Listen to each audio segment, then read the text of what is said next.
Hi, this is Steve Addison for the Movements Podcast. The podcast for people who want to multiply disciples and churches everywhere. Today we're speaking to James and Hope, and we're having a conversation about their calling to the Arab world.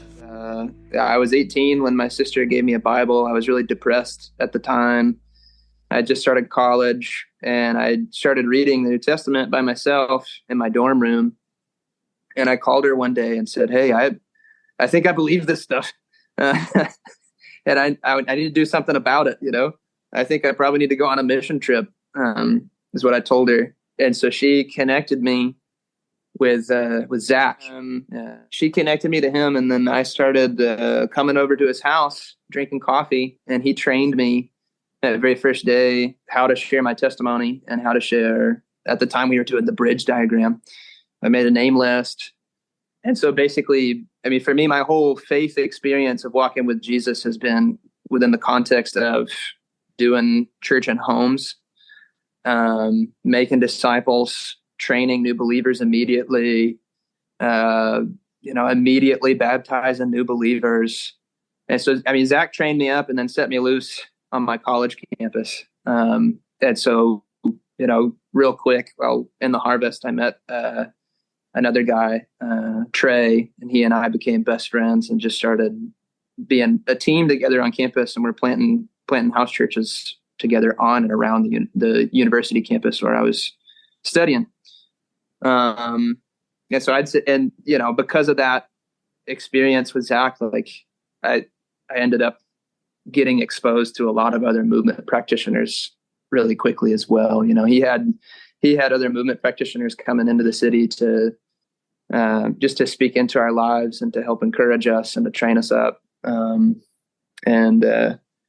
ended up really just the beneficiary of lots of years of of movement practitioners. And kind of from day one, nobody ever told me, no, you can't do that. You're not allowed to go share the gospel. You're not allowed to baptize new believers. You're not allowed to start a house church. What, are you crazy? Nobody ever told me that. From the people that were pouring into me, later people started to tell me that from outside, but I think, Zach really pushed, we listen to the Bible. We don't just listen to the opinions of man. We listen to the Word of God, and everything that we do comes from the Word of God. It's got to come from the Word of God, or we're just going to quit doing it. And that, started me off on this trajectory of learning to make disciples and to multiply, just kind of from the day I was baptized onward. My dad is a missions pastor. And so when I was a teenager, I told him I wanted to be a missionary. And he told me, which I think is great advice anyways, to anyone who wants to be a missionary, is, well, if you don't share the gospel and make disciples where you are, you won't do that somewhere else. So if you really want to be a missionary, I think you should learn to make disciples, to share the gospel and make disciples and plant churches where you are. And then if you do that here, then maybe you can go try and do that somewhere else. So I was like, okay, Dad. I was like 14. And so when I graduated high school, I kind of took him up on his offer, and I asked him, I've seen you and gone with you sharing the gospel in other countries, but it's just not a thing that I've experienced in the States to really share the gospel, disciple a new believer, plant a church. And so I asked him if he knew anyone that was doing that more here, especially on a college campus. And he sent me to Zach and the network there. And so I went just for a month before I started college, and I just saw young people. I met James. I saw young people my age who were committed to Jesus and advancing the kingdom of God in a way that I had really never experienced. And I was sold out. So yeah, I only went for a month, but I came back. I went to school at UCLA, and I shared the gospel 100 times in my first semester. And we both learned through trial and error in America, and saw some fruit and lost some fruit, but really just learned the nitty gritty of sharing the gospel, making a disciple. What do you do when someone says yes? How do you form new believers into gatherings? And then when I graduated, we got married. and are now overseas doing that. I was on campus at the university, sharing the gospel, making disciples. At this point, I had planted a house church on campus in the dorms, and that church had started another church. And we started seeing generations of multiplying house churches and, all English speaking people, majority African Americans. But, for people that are from my city. And at the same time, like I was reading in the Bible, God's heart for all nations, this, that, and the other, and hearing also stories of movements that are taking place among unreached peoples, unreached places, and felt particularly drawn. I don't know why, but felt particularly drawn to the Muslim world. And then, so I read Garrison's book, Winning the House of Islam, and frankly felt deeply disappointed by the Arab world chapter. If you compare that chapter to all the other chapters of what God's doing in Indonesia and North Africa, it's all these cool movement stories, and you get to the Arab world chapter, and I just felt like there's so much more to be done. And I met at the same time, like there's a mosque on campus at my university. And I was having coffee one day down the street from the mosque, and it was a Friday, and there was this guy in there. He was clearly Muslim, he was dressed, he had the long beard, he had the skull cap, he was dressed in a robe, and he had like leather sandals on. And I just from his appearance, I was afraid of him. Just from his appearance, I was like, this guy's just so different than any person I've ever seen or interacted with, and I just don't know how to talk to him. And I was having my quiet time, and I read the beginning of Jeremiah, where God says to Jeremiah, I made you a prophet. And then Jeremiah's like, I'm just a kid. How could you say that to me? And God says, no, you're going to go to the place I command you to go. You're going to speak the words I command you to speak, and you will not be afraid, because I will be with you. And it felt like a lightning bolt. I just felt like God was speaking directly to me about Muslims and about people like him. So I enrolled myself in an Arabic class at the university.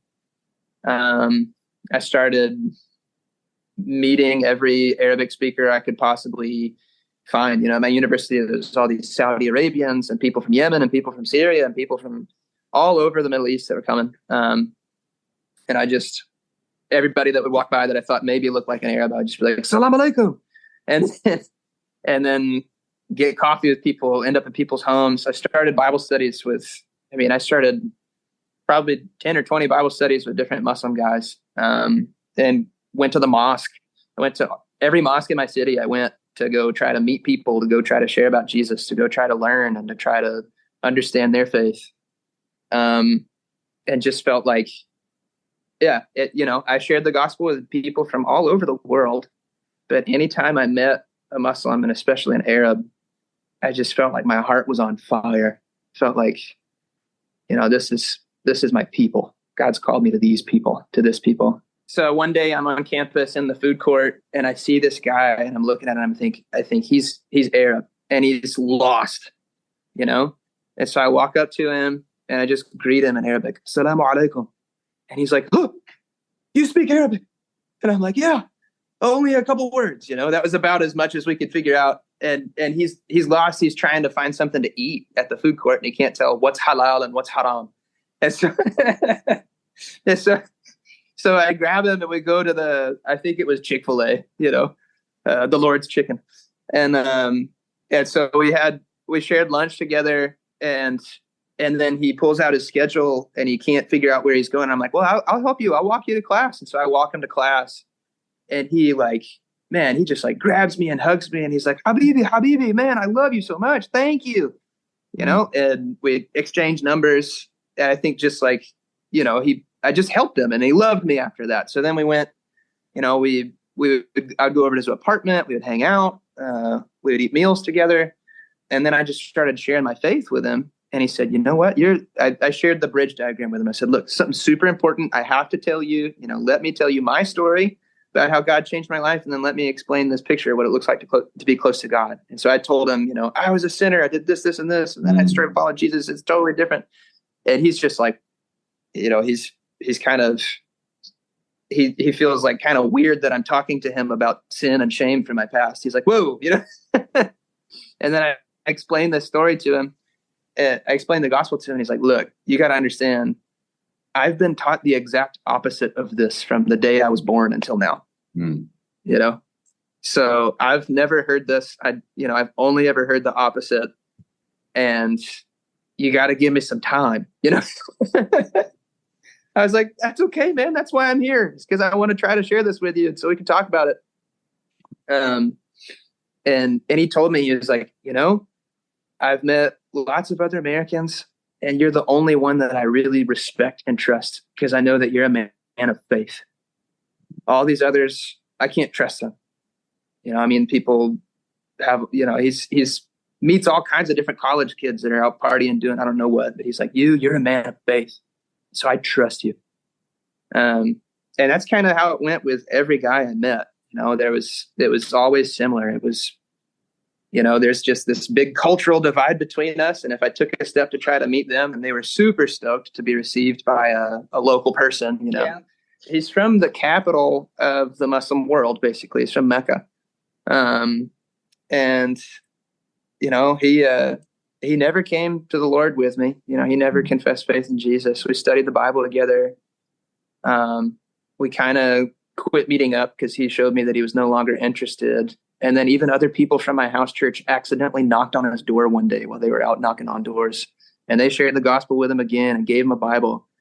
And that's kind of how it went. I mean, I shared with probably anywhere between 50 to 75 Muslim background people, and Arabs in particular, in my city during this period of time. Nobody ever came to Christ with me.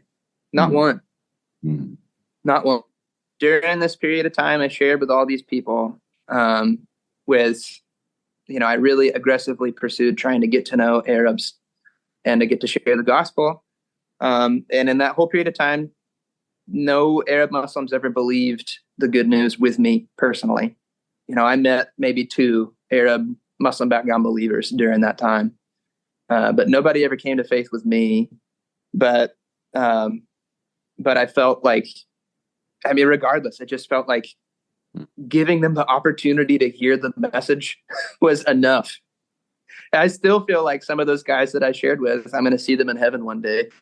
You know, I just wasn't the one who got to reap the harvest with them. But it definitely, I mean, I felt like it was a confirmation of a calling. I mean, when I used to go drive to these Bible studies with guys, I would cry in the car the entire way there. And when I would see little cracks of open doors into their lives, you know, like one dude told me, you know, I'm like, where are you now? You know, I shared with you last time, I shared with you again. Where are you now? And he's like, look, I feel like I'm standing in a dark room, and I can see just a little bit of light issuing from underneath the threshold of the door. That's where I'm at. I'm in the darkness, but the words you're telling me are light. And that to me was like, that was enough. Just to be doing God's will and to be worshiping Jesus with these guys who don't know anything about him. That was enough to keep me going. We knew each other at this time. Like he's talking about in school. I'm only a year younger than James in school. But we went to different universities. So we kind of were living this like parallel calling. We weren't together yet. We got married at the end of school. But so I was at my own university. Also, you know, like I said previously, I was always interested in being a missionary or sharing in other places. And so in college, like I feel like God kind of refined on that calling. One summer I went to Indonesia, and we worked both with Hindus and Muslims. And honestly, I saw a couple Hindu girls come to faith and got to baptize them, which was amazing. But then we went to Lombok, which is a Muslim island. And I spent all day actually with, I can't remember her name, but with a girl that was teaching my dad Indonesian at the time. So she really loved us because she like spent all this time with my dad over Zoom teaching him Indonesian. And so she like, I just remember her holding me by the arm, you know, and like linking arms. And taking me around and showing me everything. And I just got to share my story, share God's story. Similar to James, she didn't come to faith, but my heart really was, I don't know how to explain it. Like, it just was clear to me that this is what I needed to be doing. despite having been part of baptizing 2 Hindu girls, it was clear to me that this was what God wanted me to do with my life. I think just kind of the life that Muslim women lead, it's just terrible. It's just really hopeless. And I think it was just clear to me that God wanted me to share and walk with Muslim women from darkness into light. And so that's kind of when the door opened, even to consider working with Muslims. And then from that, the Muslim world is huge, but from that, I started meeting Muslim women on campus and sharing with them. I decided to take Arabic because, Arabic, Muslims. I honestly, it was a whim kind of to take Arabic, but it ended up spending a lot of time with Arabs because Arabs in college take Arabic because it's easy. So half the class is Arabs, which I thought was ironic. But so I got to share a bunch with Arab women. I ended up doing a semester abroad in Jordan. Also got to share a bunch when I was there. Again, similar to James, I made a couple friends who I probably did 15, 20, 30 DBSs with these same girls, and really got to see these glimpses of light and openness, but didn't see anyone totally surrender to Jesus. But I just, through all of that, I think my calling was confirmed. I wouldn't say, there's a few moments in time where I just felt confirmation.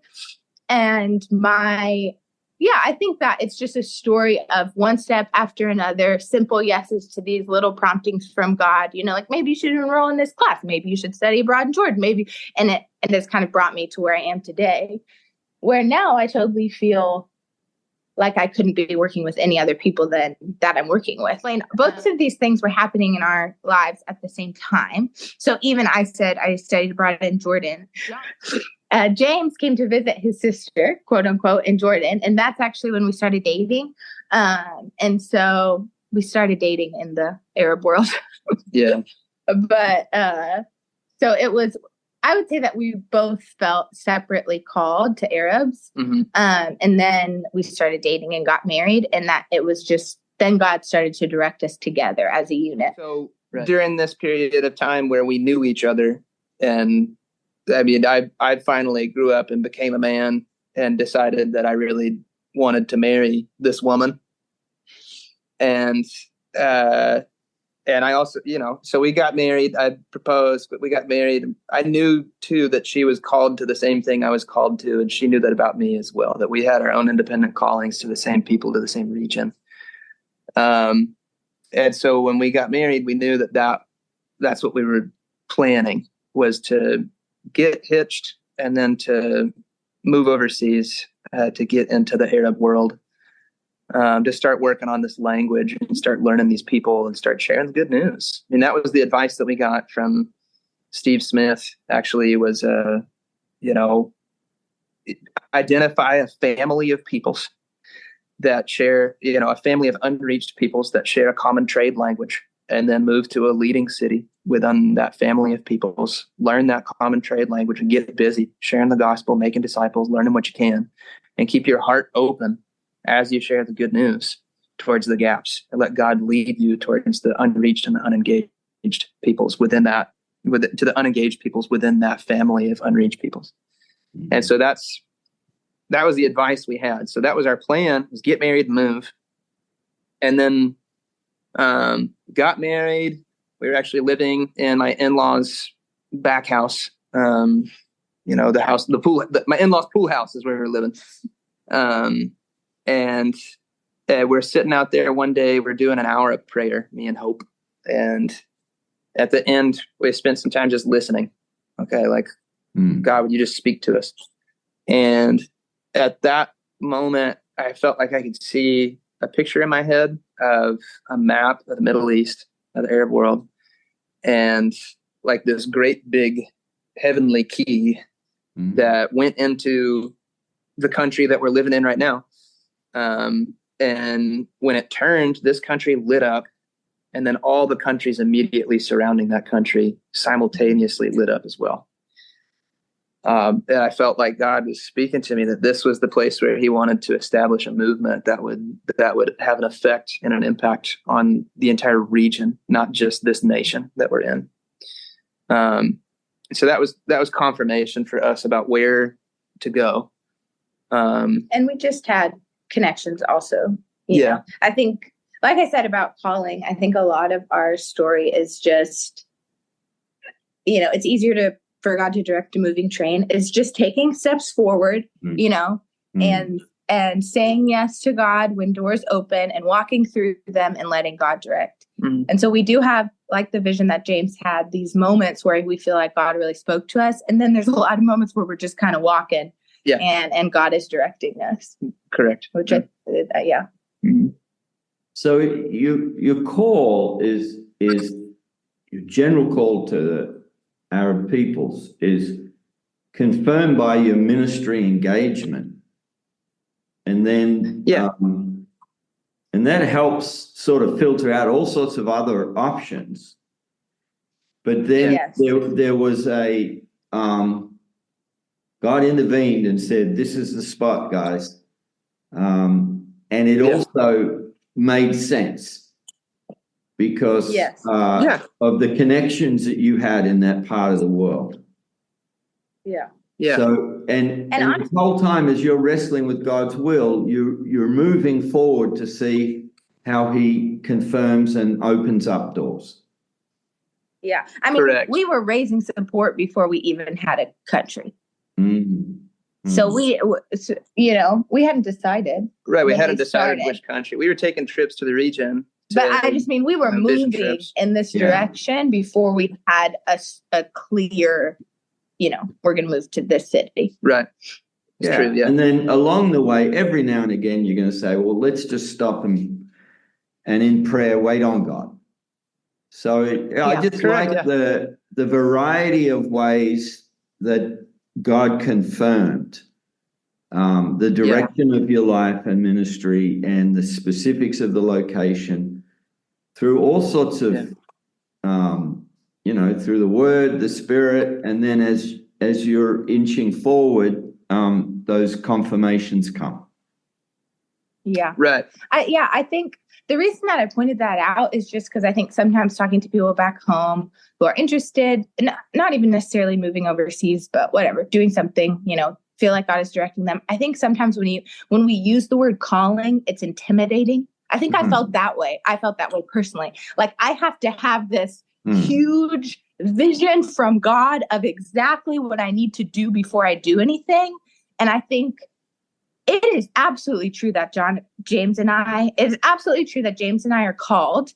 But I think that just like you said, it's been through this variety of things. And I think sometimes when we use those words for people who are waiting to launch, it can be intimidating, where I like to tell people, just go, just take a step, just go out your front door and share the gospel, just get on an airplane, just go do something and God will direct you. The worst thing you can do is nothing. In the next episode of the Movements Podcast, we'll talk to James and Hope again, and we'll hear the story of how the work unfolded somewhere in the Arab world. Thanks for listening. I'm Steve Addison for the Movements Podcast.